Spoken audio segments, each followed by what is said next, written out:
take two. Okay.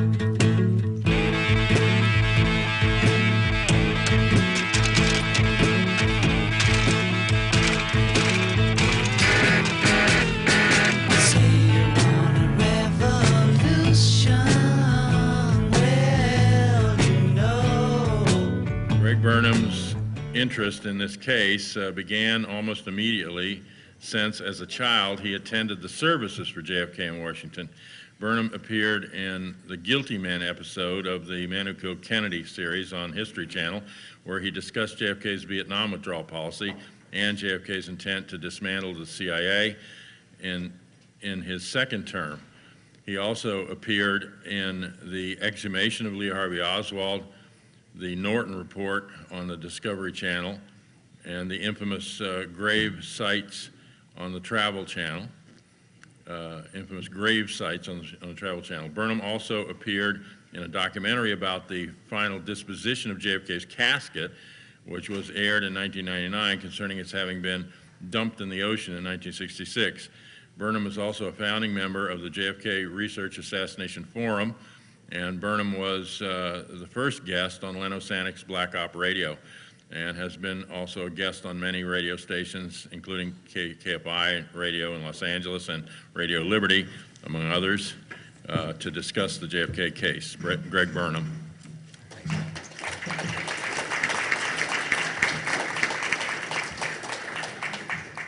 Good afternoon, everybody. Earlier this year, I underwent a major surgery, thankfully from which I am now almost fully recovered. But last year, when John Judge and I first discussed my coming here to Dallas to speak about the 50th anniversary, I didn't yet know that I was going to have surgery to begin with, and I didn't realize how long it would take to recover. It's been a long haul. And it was only a few months ago that I knew that I'd be able physically to be capable of presenting more of my work. So thanks, John, for having me, and thanks, everybody, for attending. Originally, I was only going to give a long overdue presentation regarding the sabotaged Bay of Pigs invasion. Did I just say sabotaged? I sure did, and that wasn't a mistake. But on second thought, rather than offer up my analysis of an unsuccessful Cuba coup d'etat as though it had occurred in a vacuum, I instead decided to discuss a topic that would incorporate the Bay of Pigs in a manner more suited to the momentous occasion of the 50th anniversary of a successful American coup d'etat. This was much more challenging than presenting my thesis on the sabotaged Bay of Pigs invasion by itself, or for that matter, on Kennedy's strained relationship with his own military, or on his newly evolving civil rights policies. I might get emotional during this, or on the implications of his having offered an olive branch to Nikita Khrushchev, or on his decision to withdraw all troops and personnel from Vietnam by the end of '65. Each of these topics by themselves is worthy of more attention, but just not right now.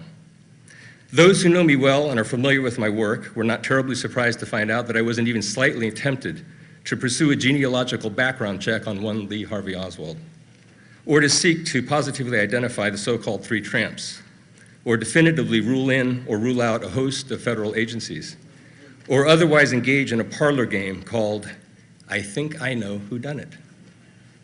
But less offensive than that last pursuit, but equally inadequate to this occasion, was the suggestion that I share new evidence of ongoing campaigns to obstruct justice that are still being carried out, both by agencies of the government and by prominent members of the media, some of whom claim to be earnest researchers. But I even passed on that and on them, and that wasn't easy. But you see, ladies and gentlemen, the United States of America was born 237 years ago on the 4th of July, the same day that my daughter was born, in 1776 though. And 50 years later, on November 22nd, '63, it was murdered. It was 187 years old, 4 months and 18 days, and as far as nations go, it was just an infant. In his speech to the United Auto Workers of May 8th, 1962, John F. Kennedy quoted former President Harry Truman when he said, "There are 14 or 15 million Americans who have the resources to have representatives in Washington to protect their interests, and that the interests of the great mass of the other people, the 150 or 160 million, is the responsibility of the President of the United States." and I propose to fulfill it. In the post-World War II America of 1963, the viability of the executive branch of the United States government could have been appropriately defined by how well the above responsibility was met by the President. In order to fulfill his sworn oath to protect, preserve, and defend the Constitution, the President would necessarily take on the responsibility to safeguard the interests delineated in that portion of the Constitution most closely associated with personal freedom, the Bill of Rights. But there is a proper place for a federal government within the context of a democratic republic as laid out in our Constitution. Indeed, there is a necessity for it.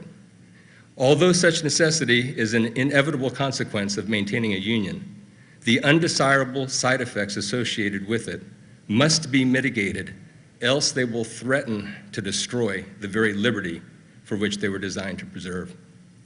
And arguably, the environment most threatening to liberty exists during times of war, not solely due to the imminent threat of a hostile foreign government, but also because only then are patriotic citizens willing to sacrifice personal freedoms out of perceived necessity. Our founding fathers recognized these challenges to freedom as they were all too evident, because England would have succeeded in regaining control of the 13 colonies unless met with sufficient resistance. Our ability to organize our defenses in a unified manner through a federalization of forces was of paramount importance. And it was from that basic necessity for security that the federal government's existence derives.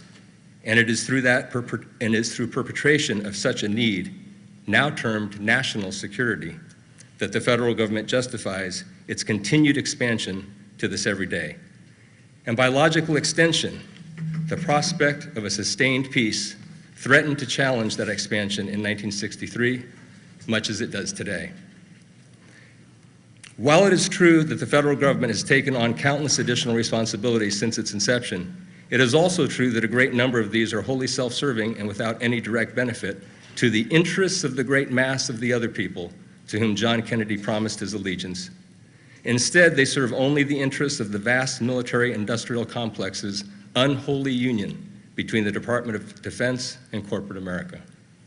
As a case in point, during the lame duck period just after Richard Nixon had lost the 1960 election, the CIA, as it is often wont to do, changed course from Eisenhower's plan for peace. This is most demonstrably seen by their having escalated the Bay of Pigs into a full-on amphibious assault and then placing Eisenhower's stamp of approval on it. Yet in an interview with Eisenhower following the Bay of Pigs, he stated unequivocally that he had approved of no such plan. John F. Kennedy inherited, in its then current form, a non-existent Eisenhower amphibious assault plan that had been hatched by the agency and sold to the new president under a fraudulent pretense. Following the Bay of Pigs, Kennedy recognized that he had been bamboozled and took the ship's helm by storm. The ship's course began to be righted, not at first, but gradually. Its captain, having gained sufficient experience, became bold. He refused to invade Cuba both during the Bay of Pigs and during the Cuban Missile Crisis. He pared back the CIA's power by signing National Security Action Memorandums 55, 56, and 57, making the Joint Chiefs of Staff directly responsible to the President for all Cold War operations, basically pulling the teeth of the CIA. He directed the federal government to intervene in states where the civil rights of minorities were most egregiously violated. He signed Executive Order 11110, extricating the United States from the death grip of debt imposed by the Federal Reserve, thus allowing money to be printed directly by the Treasury Department, interest-free. He took a giant leap toward peace during a speech at the American University, where for the first time, Americans were challenged not to view the Soviets as a threat, but rather to see the Russians as a people, and vice versa. And on October 11th, 1963, JFK solidified his commitment to peace by signing National Security Action Memorandum 263, ordering all personnel out of Vietnam by the end of '65. And finally, his determination to explore pursuits of mutual benefit with the Soviet Union, beneficial both to the United States and the Soviet Union, is displayed in National Security Action Memorandum 271 of November 12, in which JFK instructs NASA to cooperate with the Soviet Union in outer space matters and joint lunar landing projects. And 10 days later, The enemies of peace acted against him, and the winds of war prevailed. But like I said when I started, the 50th isn't about all that. It's much larger than all that. It's bigger than David Morales, David Atlee Phillips, William Harvey, anti-Castro Cubans, the Mafia, the Warren Commission, the Church Committee, the HSCA, CIA, FBI, NSA, and LBJ. It's bigger than questions surrounding the accuracy of the Mannlicher Carcano rifle, the marksmanship of the suspect, the exact number of shots fired, the changed motorcade route, the magic bullet theory, or the politics of Dallas Mayor Earl Cabell, whose brother General Charles Cabell was fired from the CIA by Kennedy following the Bay of Pigs. The 50th is bigger than questions surrounding the authenticity of the Zapruder film, and bigger than the failure of the Secret Service to protect their charge that day. Indeed, there was more security around Dealey Plaza today than there was 50 years ago. But this is bigger than that, too. The 50th is bigger than H.L. Hunt, Richard Nixon, Clint Murchison, and James Jesus Angleton. It's bigger than Gerald Posner, Bill O'Reilly, Vince Bugliosi, John McAdams, Magda Hassan, David Guyat, Gary Mack, and all the rest of them, and those of their ilk. It's bigger than Vietnam. It's bigger than the Cold War. Indeed, the significance of this anniversary is bigger than both the conspiracy to assassinate John Fitzgerald Kennedy and the conspiracy to cover it up combined. For me, today is not the 50th anniversary of JFK's being murdered at the hands of conspirators, though murdered he was, nor is it about the injustice by which the perpetrators enjoyed impunity, courtesy of a well-orchestrated high-level cover-up. Rather, I am here 50 years later to memorialize that day when a government of, by, and for we the people failed to endure. And I'm here to grieve that failure.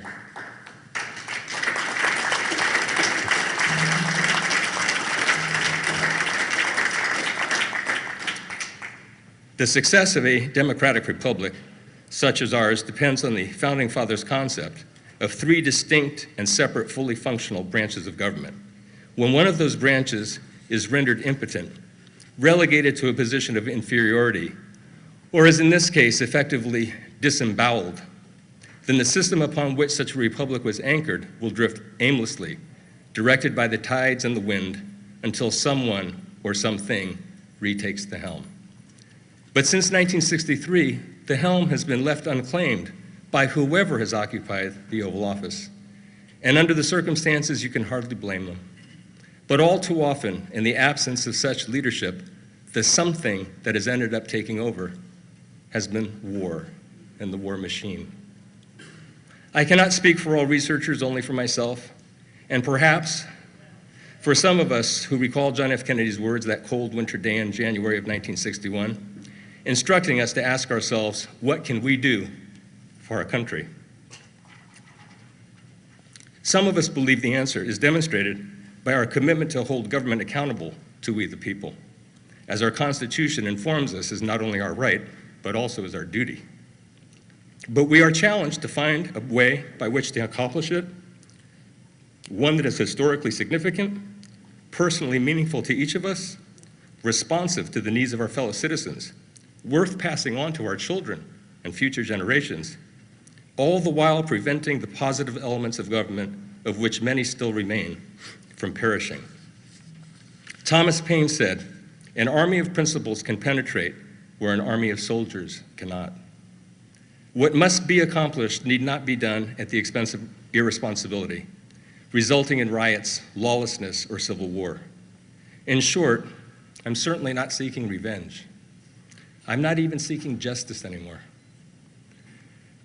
There is a plaque at CIA headquarters in Langley, Virginia, that quotes the words of St. John, "You shall know the truth, and the truth shall set you free." What I seek is truth and the freedom that accompanies it. Absent the truth, freedom's only hope is through a revolution of mind. I want to move on to the Bay of Pigs now, but thank you for indulging me.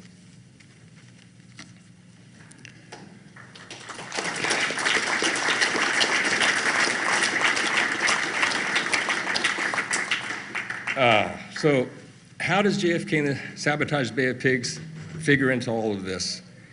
There's been a great myth. Everybody's heard it over and over and over again. The Bay of Pigs failed because JFK broke a promise. He broke a promise to provide air support, air cover for Brigade 2506. And we know that this is a myth for a number of different reasons, but let me kind of cut to the documents, if I might. Did Kennedy promise direct U.S. military intervention if necessary in the form of jet air cover? And if so, did he actually break the promise? Next slide, please. First of all, we have to ask ourselves the question, did he have the authority to do such a thing? Could the president have ordered, while bound by the prohibitions of National Security Directive 5412/2, could he have ordered U.S. Navy jets to provide air cover, particularly from the USS Essex that was standing by? The answer is unequivocally no, for a number of reasons. One reason is it just was not the right thing to do, right? But the second reason is this was a CIA covert operation. So by definition, you don't involve military. You maintain plausible deniability. But who hatched the idea? Was this a Kennedy idea? We all know that it wasn't. It started in the Eisenhower years. And during the lame duck period, what happened? It got escalated very, very quickly. But if we read from the record, thanks, Randy. If we read from the record, from its inception, the plan had been developed under the ground rule that it must retain a covert character, okay? At the end it says, the ground rule meant, among other things, that no U.S. military forces or individuals could take part in combat operations. So that's pretty clear right there. If you move on to the next document, we also know that 4 days before the invasion, the project chief, J.C. King, sent an emergency cable to Puerto Cabezas, Nicaragua, where the Brigade 2506 was going to be launching from. We had B-26 bombers, 16 of them down there, that were going to be flown by the pilots of the anti-Castro Cuban force. And the cable reads, please, and by the way, this was to Colonel Jack Hawkins. It says, please advise emergency precedents if your experience during the last few days have in any way changed your evaluation of the brigade. And B, for your information, the president has stated that under no conditions will U.S. intervene with any U.S. forces. This is 4 days before the invasion. Colonel Hawkins replies the same day in a cable, and I'll get to that portion of it, but let me start with this. He says, my observations the last few days have increased my confidence in the ability of this force to accomplish not only initial combat missions, but also the ultimate objective of Castro's overthrow. That's just about as positive as you can get. And he goes on in the next few paragraphs to delineate exactly why he is so confident that they will be able to do this. On the next page, he goes as far as to say the brigade is well organized and is more heavily armed and better equipped in some respects than U.S. infantry units. And in the next paragraph, he goes on to say, Lieutenant Colonel George Gaines, U.S. Air Force, informed me today that he considers the B-26 squadron equal to the best U.S. Air Force squadron. So this is not a bunch of ragtag people going to try to do a nighttime thing and not get caught. This is a pretty formidable group of people, according to Colonel Jack Hawkins. And then finally, F, it says, the brigade officers do not expect help from U.S. armed forces. So Kennedy has informed them that he's not going to do it, and Hawkins has gone back and said, and they know you're not going to offer any assistance. Okay? That's what a covert mission is. Next slide, please. Did the anti-Castro Cubans expect direct intervention by the armed forces, and do they harbor hatred towards JFK for not providing it? Interesting question, because it's twofold. The first one I think we've kind of eliminated. It looks very much like there never was a promise at all, officially, okay? And it was reported back that they didn't expect it. But could it be, I thought, was there a rhetoric? Maybe Kennedy in a news conference or something made statements that led them to believe this, so in the back of their heads, they always thought he'd come to the rescue. But next slide, you'll see that that's just not the case. 5 days before D-Day, at a press conference of April 12, President Kennedy was asked, and I quote, how far would the U.S. go to help an uprising against Castro? And Kennedy's answer is, first, I want to say that there will not be, under any conditions, an intervention in Cuba by the United States Armed Forces.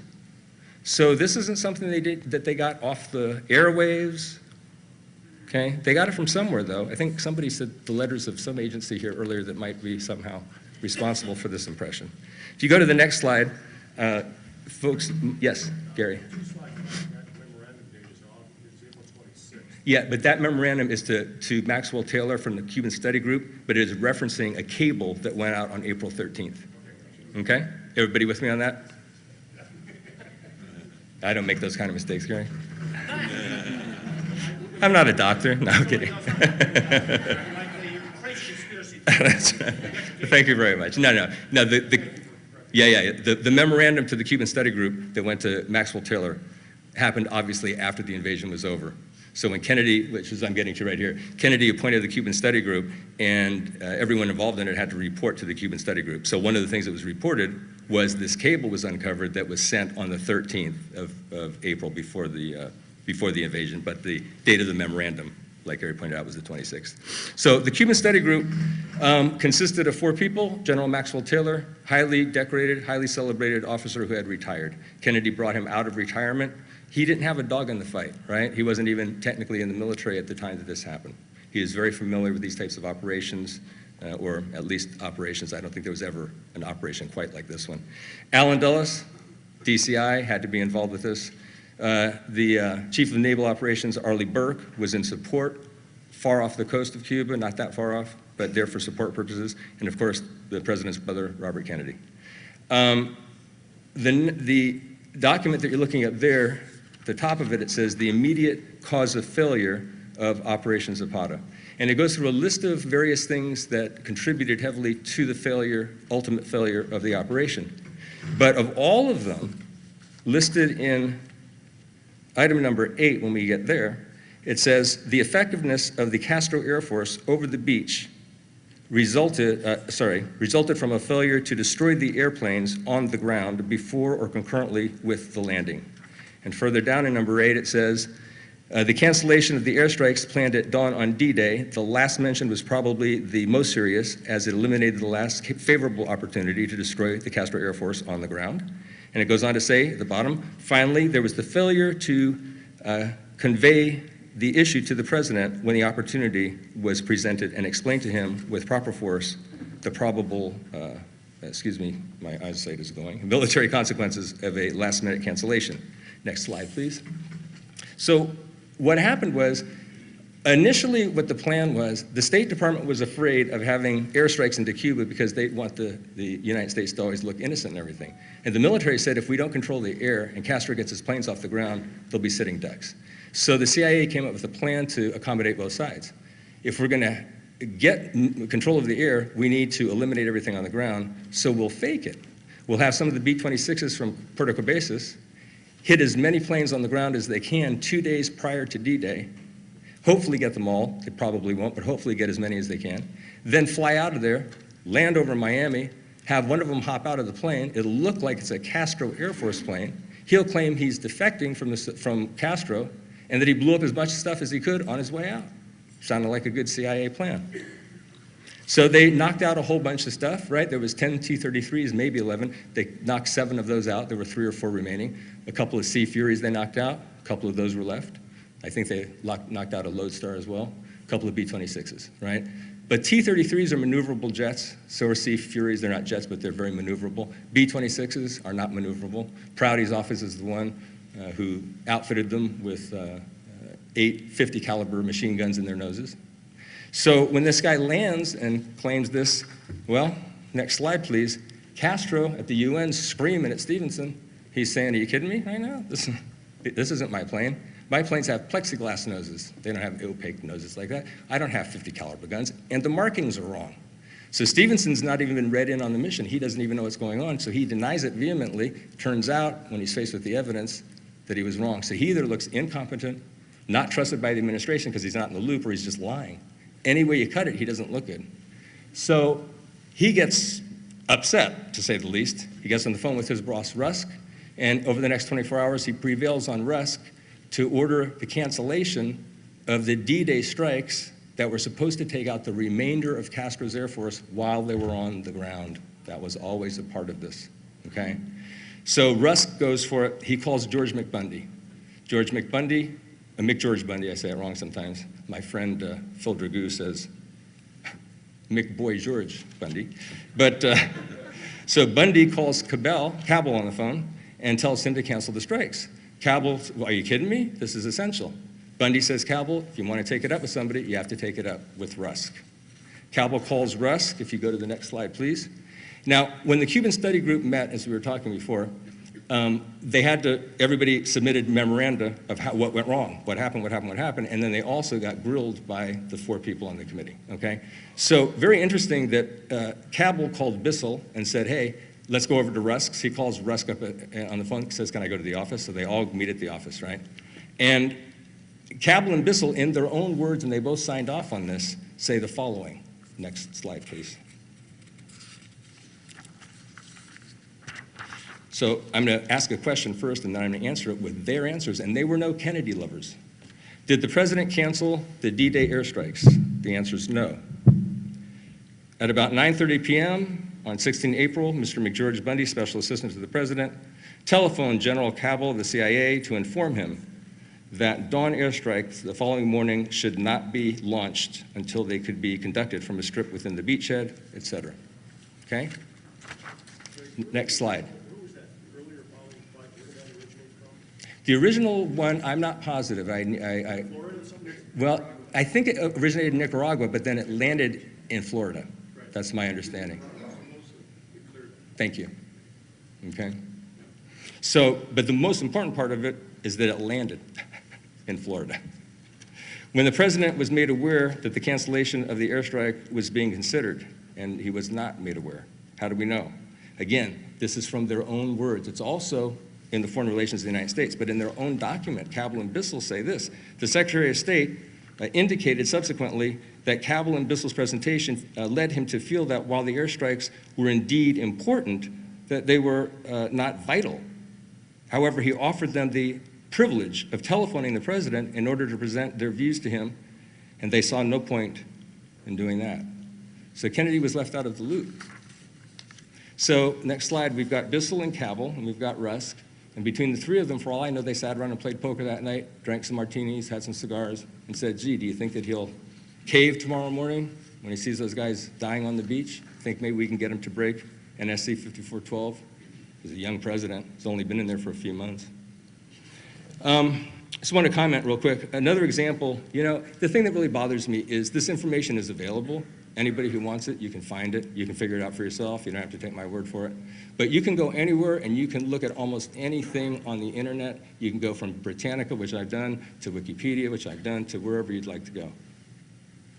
1 minute. And you'll notice that you'll find the same drivel over and over again, that it failed because Kennedy broke a promise. In November of 1984, Dr. Jack B. Pfeiffer, former chief of the CIA's history staff, unsuccessfully attempted to get his manuscript titled The Taylor Committee Investigation of the Bay of Pigs declassified. It just got declassified 2 years ago, July, over 50 years later. And in it, he says, next slide, once again, the reader, next slide. Thank you, sir. Once again, the reader is reminded of the comments which General Cabell made to the Secretary of State, Dean Rusk, during the course of the 16 April discussion. Did anybody recall him having Kennedy on the phone while Cabell is communicating to him the necessity here? No, because it didn't happen. Okay, this is an over 320-page report by Pfeiffer, and he's repeating the same lie that was repeated earlier. The only time that anybody was on the phone with Kennedy in Rusk's office was the next morning at 4:30 a.m. of the 17th. Now, Cabell goes to Rusk's home, Rusk gets the president on the phone, and they tried to get jets from the USS Essex. That's a different story. What are you going to do? Pretend they're anti-Castro Cubans in F-4s or something? Okay, that's not going to work. And General Maxwell Taylor confirms it, but I think I'm out of time. So if you go to the next slide, you all can just kind of read that for yourselves. And I'll say two real quick things. One more slide, please.